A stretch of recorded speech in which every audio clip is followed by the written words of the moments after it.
살다 보면 기억나는 사람들이 있습니다. 어린 시절을 함께 보냈던 동네 친구도 생각날 때가 있고요. 먼저 돌아가신 부모님이 생각나기도 합니다. 고마운 사람도 생각나고요. 심지어 내게 상처 줬던 그놈도 생각나요. 그렇죠? 우리 삶과 신앙은 기억에서 시작되기 때문입니다. 6월은 호국 보훈의 달이죠. 하나님께서 우리에게 주신 자유, 그리고 그 자유를 지키기 위해서 싸웠던 많은 사람들을 생각나게 합니다. 그리고 그분들의 삶 속에서 복음의 정신을 우리는 발견할 수 있습니다. 아울러 이 6월은요, 가슴 아팠던 대한민국 근대사에서 하나님이 어떻게 이 민족을 인도하셨는지를 깨닫게 합니다. 그래서 오늘은 이 기억에 대한 말씀을 함께 나누고자 합니다. 여러분은 먼 훗날 주변 사람들, 가족들에게 어떻게 기억되고 싶으세요? 어떤 사람으로 남고 싶으십니까? 누군가에게 소중한 의미로 또 아름다운 존재로 기억된다면 그만큼 좋은 게 없을 거예요. 오늘 본문 말씀에는 이름 없는 한 사람이 등장합니다. 예수님이 시몬의 집에 머무실 때 한 여인이 찾아와서 이 값비싼 향유를 예수님의 머리에 붓습니다. 우리가 대개 마리아라고 알고 있는 이 이름 없는 한 여인, 특별히 오늘 마태복음 말씀을 보면은 이름이 등장을 하질 않아요. 그냥 어떤 여인이다 이렇게 등장을 합니다. 근데 이 여인의 행동에 제자들은 더 유익한 일에 그 향유를 쓰지 않았다고 화를 냅니다. 하지만 예수님은 이 여인의 행동을 칭찬하시면서 뭐라고 이야기하십니까? 이 헌신이 복음이 전해지는 곳마다 기억될 것이다. 그래서 2000년 뒤 오늘날 우리에게도 이 소식이 전해지고 있는 거 아닙니까? 우리의 삶도 하나님 나라에 꼭 이렇게 기억되기를 바랍니다. 오늘 마태복음 26장의 말씀을 통해서 그 비밀을 깨닫고 결단하는 시간이 되기를 바랍니다. 그렇다면 우리의 신앙을 새롭게 다짐하려는 기억되는 성도가 되려면 어떻게 해야 될까요? 이 첫 번째로 소중한 것을 구별해 드릴 수 있어야 합니다. 마태복음 26장 7절에서 8절 같이 한번 읽어보겠습니다. 시작. 한 여자가 매우 값진 향유 한 옥합을 가지고 와서는 음식을 잡수시고 계시는 예수의 머리에 부었다. 그런데 제자들이 이것을 보고 분개하여 말하였다. 왜 이렇게 낭비하는 거요? 아멘. 이 8절 말씀을 보니까요, 이 제자들이 분개하며 말했다 이렇게 이야기하는데, 분개했다는 것은요 일반적인 감정적인 화 정도의 상태가 아닙니다. 아주 매우 크게 화를 내었다는 이야기죠. 이 평행구절인 요한복음 12장 4절 5절 말씀 보면은요, 이 제자가 누구라고 이야기를 하는가 하면은요, 가룟 사람 유다였습니다. 이 오전 말씀에도 그렇고 이 계속해서 이 유다가 괴롭힘을 당하네요. 네, 제가 말씀 읽어드리겠습니다. 예수의 제자 가운데 하나이며 장차 예수를 넘겨줄 가룟 유다가 말하였다. 이 향유를 300데나리온에 팔아서 가난한 사람들에게 주지 않고 왜 이렇게 낭비하는가? 아주 계산이 정확합니다. 이어서 6절은 이렇게 소개합니다. 그가 이렇게 말한 것은 가난한 사람을 생각해서가 아니다. 그는 도둑이어서 돈자루를 맡아 가지고 있으면서 거기에 든 것을 훔쳐내곤 하였기 때문이다. 그렇습니다. 이 가룟 유다에게 지금 중요한 게 뭐예요? 이 사람에게 제일 중요한 거, 가치 있는 거 뭡니까? 돈이에요, 돈. 이 사람에게 있어서는요, 사람을 살리는 것보다, 예수님을 기념하는 것보다, 예배를 드리는 것보다 더 중요한 건 돈이에요. 예수님을 따르는 일이 이 사람에게 더는 세상적인 성공을 주지 못한다는 것을 깨달았어요. 드디어 안 거예요. 지금 마태복음 26장쯤 오니까, 마태복음 1장에서부터 예수님을, 공생의 사역이 시작되면서 예수님을 계속 따라다니면서 이런저런 일들을 했지만 26장쯤 오니까 이제는 어떻게 된 거예요? 아, 이거 희망이 없구나. 계산이 산 겁니다. 어떻게 보면 참 영리한 사람이죠. 하지만 세상보다 예수님을 하찮게 여길 만큼 어리석은 거예요. 세상에서 자기 몫을 챙기는 데는 아주 민첩했습니다. 하지만 하나님 나라에서는 버림받을 미래를 모를 만큼 어리석었습니다. 우리는 어떻게 하실 거예요? 우리는 어떻게 하겠습니까? 하지만 이 여인은 달랐습니다. 매우 값진 향유, 즉 순전한 나드를 드렸다고 성경은 이야기합니다. 이 나드라는 것은요, 이 히말라야 산맥의 이 3,000m 이상에 되는 고지에서 자라는 식물입니다. 이 히말라야나 부탄, 네팔, 티벳 같은 이런 험한 지형에서 살아가는 식물이거든요. 그래서 이 나드가 인도산의 다른 향료나 이 약재와 함께 중동 지역으로 이렇게 수출이 되어서 무역을 했던 그런 아주 귀한 약재였습니다. 그래서 이 나드 향료의 원료가 되는 이 나드초의 뿌리가 이 1파운드 정도가 453g 정도 되거든요. 이 1파운드의 가격이 100데나리온이었대요. 100일의 노동자의 품삯에 해당되는 아주 진귀한, 아주 값어치 있는 그런 향료였다는 거예요. 이 참깨나 들깨에 기름 내려보신 분들 아실 겁니다. 가끔 우리 권사님들, 우리 집사님들께서 이렇게 내려가지고 저에게도 갖다 주시는 그런 분들이 계세요. 한 바구니 짜도 얼마큼 나오죠? 얼마 안 나와요. 그렇죠? 정말 얼마 안 나옵니다. 그런데 왜 참기름을 소주병에 넣어줄까요? 마트에서 파는 것보다 방앗간에서 짠 김이 더 맛있는데 왜 맨날 주는데 소주병에 넣어서 줄까요? 이 병을 버릴 때마다 참 애매합니다. 전에 우리 교회 한 청년이 분리수거 쓰레기통을 보면서 저에게 그런 이야기를 합니다. 목사님, 여기 왜 소주병이 있어요? 저번에는 맥주병도 있었는데, 이렇게 이야기를 했습니다. 반이야. 오해의 여지가 있어서 꼭 말씀드리고 싶습니다. 이 소주병은 기름병이고, 이 맥주병이나 담배꽁초는 교회 주변 청소하다 보면 많이 나옵니다. 빈병에겐 죄가 없습니다. 그렇죠? 아무튼 이 비싼 나드초로 기름을 짰으니까 얼마나 귀했겠습니까? 당시 고대 근동에서는 귀한 손님을 맞을 때 화환을 손님 머리에 씌우고요, 기름을 붓는 풍습이 있었어요. 이 시체를 무덤에 안치하기 전에서 이 향유를 발라서 안치하기도 했습니다. 이렇게 나드 향유는 일반적으로 사용하는 기름이 아니고요, 아주 귀한 일에, 중요한 일에 사용하는 거였어요. 그리고 요한복음 12장 5절 말씀을 보니까요, 이 기름의 값어치는 300데나리온이다 이렇게 소개합니다. 이 금액은 당시 노동자의 1년치 품삯에 가까운 돈이에요. 요즘 연봉으로 하면 한 3천만 원 정도 될까요? 한 4천만 원 정도 될까요? 이 여인은 그토록 가치 있는 향유를 예수님께 아낌없이 부은 거예요. 저는 말씀 준비하면서 이 마태복음 13장 말씀이 생각났습니다. 보물이 숨겨진 밭을 발견하면 어떻게 해야 되죠? 그 밭을 사야죠. 내 소유를 팔아서라도 그것을 사야죠. 또 값진 진주 하나를 발견하면 어떻게 해야 합니까? 가서 그것을 사야죠. 그것을 사기 위해서는 내가 가지고 있는 무언가를 팔아야 합니다. 내가 가지고 있는 어떤 것들을 내려놓는 것들이 필요하다는 거예요. 진짜 귀한 게 있다면 덜 귀한 것들을 내려놓을 수 있습니다. 2절 말씀을 보니까요, 예수님께서 이틀 후 십자가에 못 박히기 위해서 넘겨질 것이라고 말씀하셨습니다. 제자들이 예수님을 진심으로 이해하고 믿었다면 어떤 식으로든 예수님의 죽음을 준비하고 기념해야 했습니다. 하지만 이 사람들은요, 예수님의 말씀에 전혀 공감하고 있지를 않아요. 예수님이 무엇을 중요하게 생각하는지, 무엇을 가치 있게 여기시는지 이거는 나하고 별로 상관이 없는 일이라는 거예요. 하지만 이 한 여인, 이름 없는 여인으로 등장시키는 이유는 어디에 있겠습니까? 정말 이름이 없었던 거예요.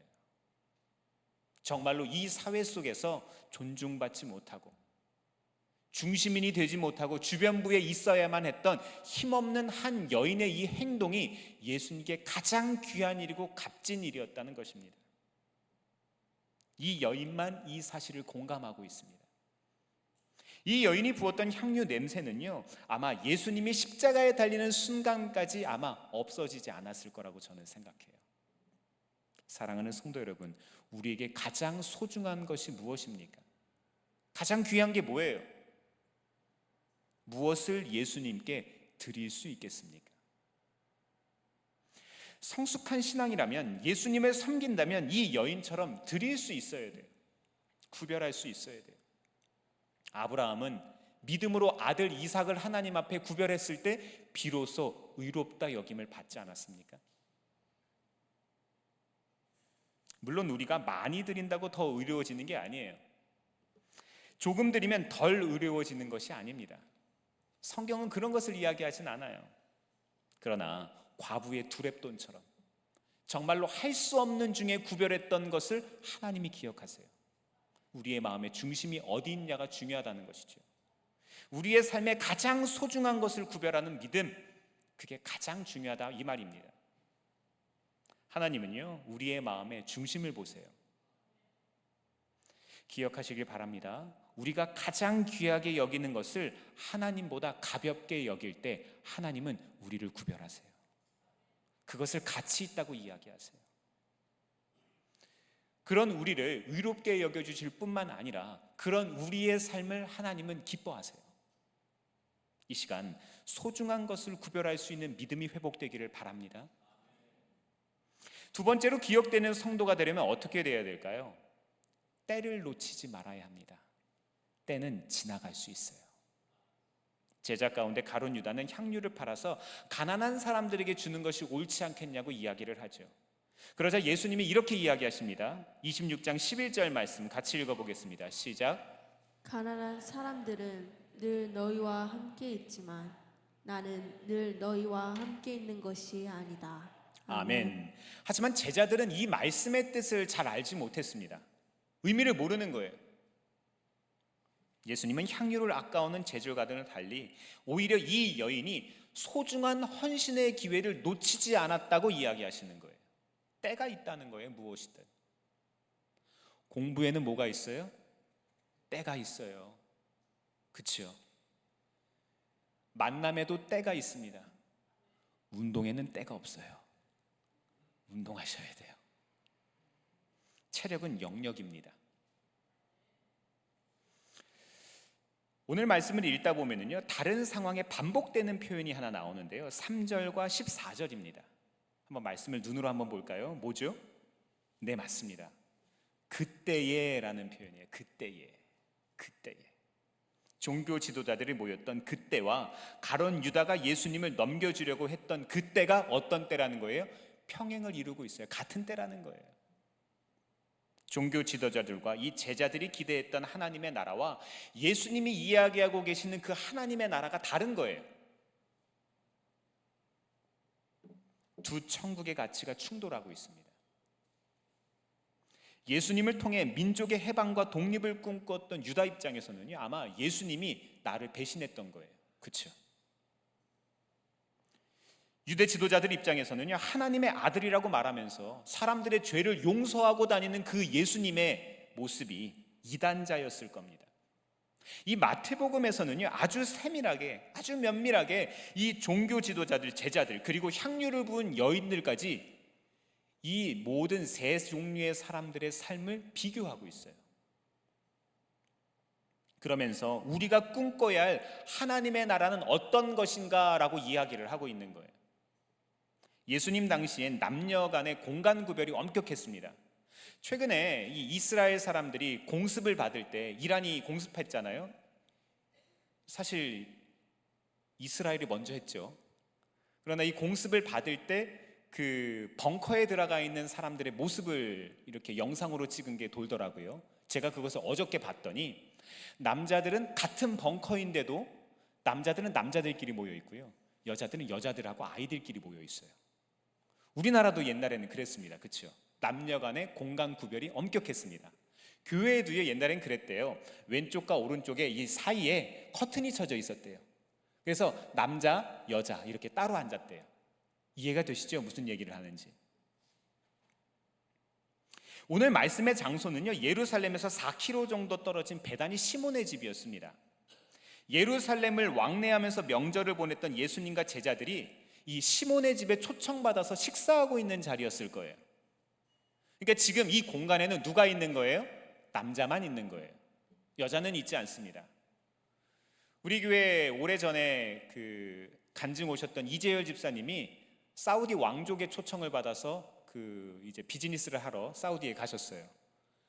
그런데 이야기를 하시는 게 그 사우디 사람들의 특징 중에 하나가 지금도 아무리 친해도 몇 년을 친하게 지내도 아내를 보여주지 않는데요.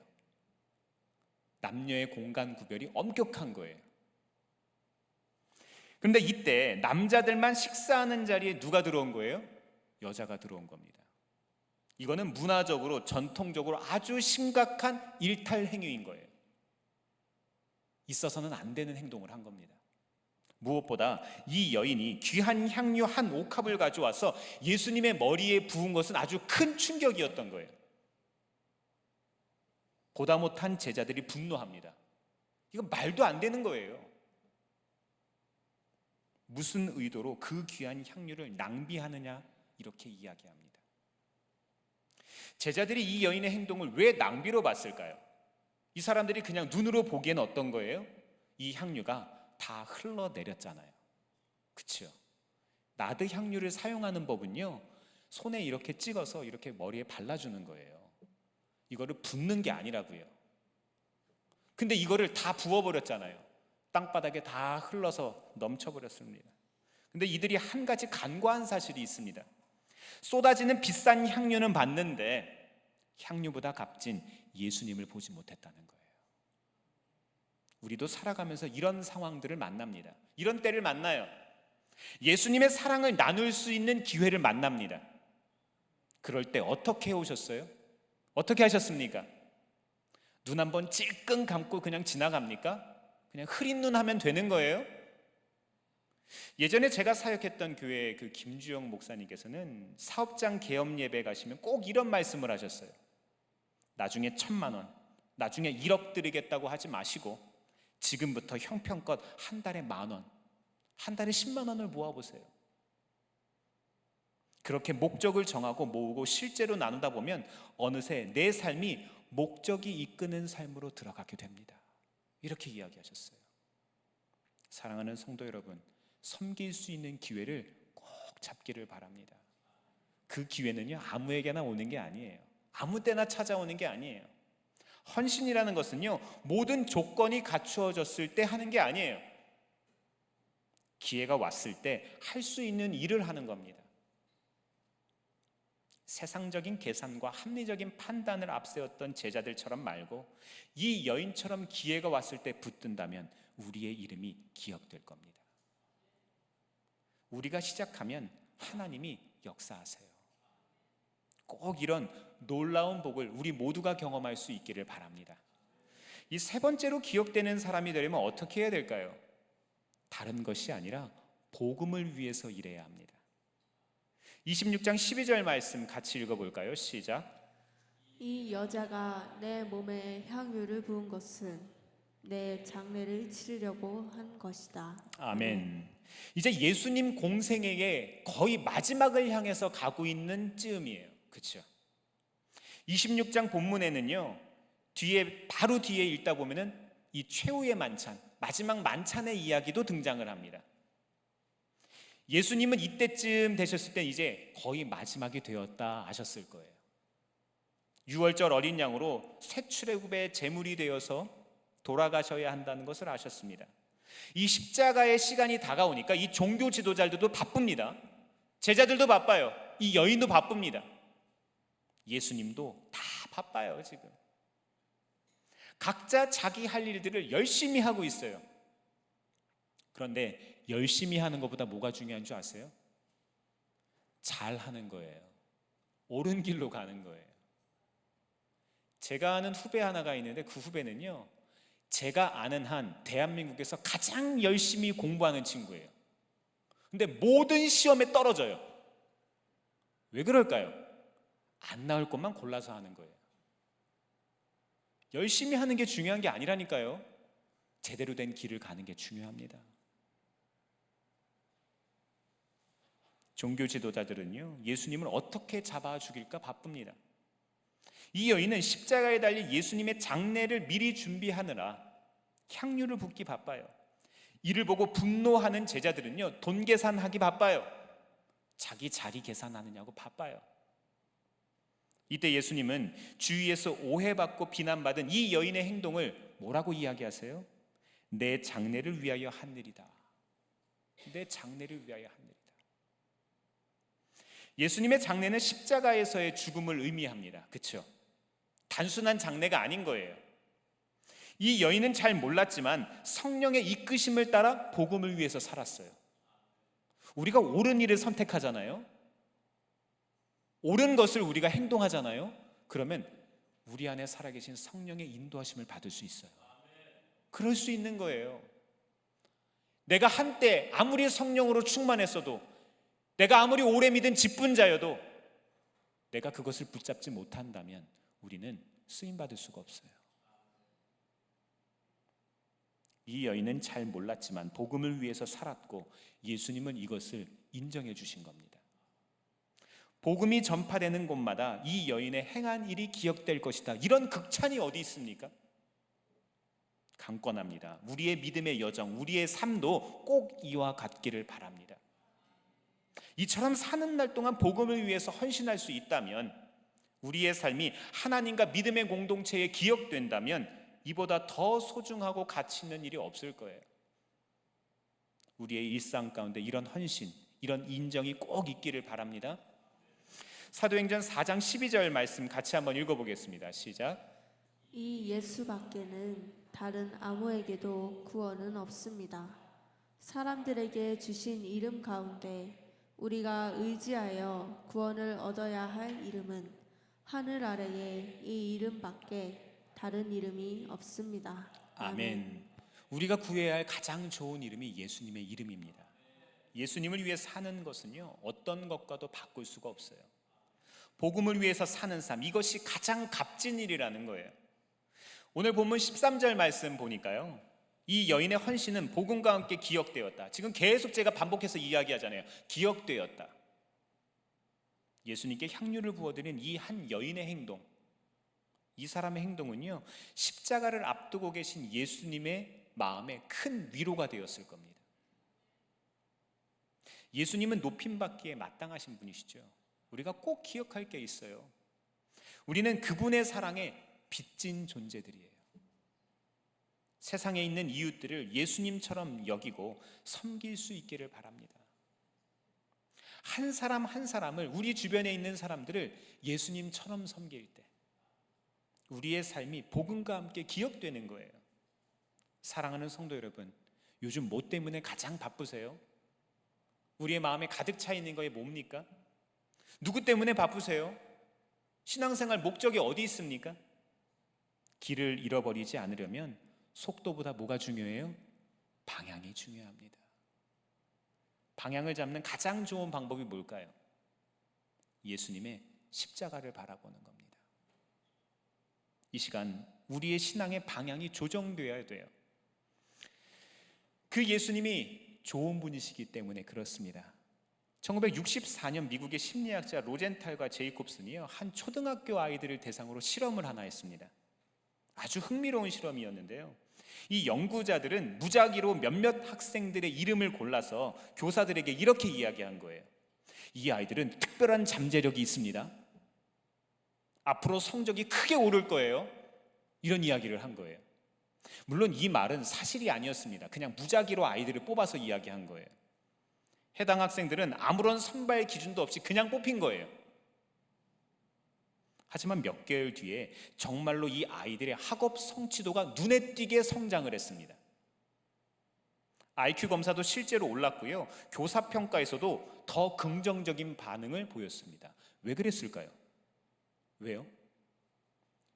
교사들은요, 이 아이들이 잘 될 거라는 믿음을 가지고 아이들을 대하기 시작했거든요. 더 따뜻하게 대하고요, 더 많은 기회를 주었고, 더 인내심 있게 이 아이들을 가르친 거예요. 그리고 아이들도 그 기대에 어떻게 한 거예요? 반응한 겁니다. 그래서 스스로를 나는 할 수 있는 사람으로 여기게 됐습니다. 멋있지요? 그리고 결국 실제로 더 잘하게 된 거예요. 이 실험은 심리학에서 피그말리온 효과라고 불리는데요, 기대가 현실을 만든다는 아주 강력한 연구 결과입니다. 때때로 우리는 스스로의 한계를 너무 낮춰서 평가해요. 야, 내가 뭘 할 수 있냐? 나 하나쯤은. 이렇게 생각하잖아요. 그렇죠? 내가 뭘 배운 게 있냐? 내 나이 됐으면. 이렇게 이야기하잖아요. 하지만 누군가가 우리를 믿어주고 기대하고 있다는 생각 안 해보셨어요? 그게 누구예요? 예수 그리스도. 예수님께서 우리를 기억하시잖아요. 우리의 그 믿음을 아시잖아요. 우리가 예수님을 처음 만났을 때, 예수님을 처음 사랑했을 때, 그때를 예수님이 기억하시잖아요. 그래서 우리는 할 수 있는 거예요. 무작위로 뽑은 그 아이들이 정말로 엄청난 연구 결과를 얻어낼 수 있었던 것처럼, 아니, 우리는 아무나가 아니잖아요. 존귀한 하나님의 자녀들 아닙니까? 숨겨졌던 능력을 발휘하게 된다니까요. 하나님의 기대도 마찬가지입니다. 하나님은 우리를 부족한 모습 그대로 보시는 것이 아니라, 인간의 눈으로 보시는 것이 아니라, 나 여호와는 너희의 마음의 중심을 본다, 이렇게 이야기하시는 거예요. 그분의 계획 안에서 자라갈 존재로 기대하시고 또 우리를 그렇게 사용하시는 거예요. 사사기 6장 11절 말씀 잠깐 볼까요? 여호와의 사자가 기드온에게 나타나 이르되 큰 용사여 여호와께서 너와 함께 하시도다. 말씀을 보니까요, 하나님의 시선이 어떻습니까? 어떤 용사래요? 큰 용사요. 지금 기드온이 어떤 상태입니까? 비겁하게 도망가 숨어 있는 사람이에요. 아무것도 아니에요. 정말 아무것도 아닙니다. 하지만 하나님은 기드온 안에 있는 가능성을 보신 거예요. 너는 약하지만 너를 통해 일할 내 능력을 하나님께서 주시고자 한 거예요. 하나님의 믿음이 그를 부르셨고 결국 기드온은 그 믿음대로 쓰임받은 겁니다. 사도 바울은 빌립보서 1장 6절에서 이렇게 이야기합니다. 선한 일을 여러분 가운데서 시작하신 분께서, 어떻게 하셨다고요? 선한 일을 여러분 가운데서 시작하신 분께서 그리스도 예수의 날까지 그 일을 완성하시리라고 나는 확신합니다. 여러분은 혼자가 아니에요. 홀로 하는 게 아닙니다. 주님께서 함께 하십니다. 사랑하는 성도 여러분, 하나님의 기대는요, 단순한 격려가 아닙니다. 그냥 세상적인 공감이나 위로가 아니에요. 우리를 기억하는 하나님의 믿음은 우리 안에 있는 가능성을 일깨우는 능력입니다. 우리가 스스로를 하나님의 시선으로 바라보기 시작할 때, 하나님의 믿음의 방식으로 우리의 삶을 바라볼 때, 이전보다 훨씬 더 믿음으로, 능력으로 자라날 수 있습니다. 우리의 믿음의 여정, 우리의 삶도 하나님 앞에서 꼭 기억될 수 있기를 바랍니다. 우리도 쓰임받을 수 있다니까요. 만만치 않은 이 길이지만 예수님도 이 길을 먼저 걸어가셨기 때문에 우리는 따라갈 수 있습니다. 그 예수님이 지금도 우리의 길잡이가 되어주십니다. 모든 성공에는 시작이 있습니다. 우리의 여정의 시작에 예수님이 함께 하실 겁니다. 이번 한 주 살아가시면서 예수님 손 꼭 놓지 않으시기를 주의 이름으로 축원합니다. 기도하겠습니다.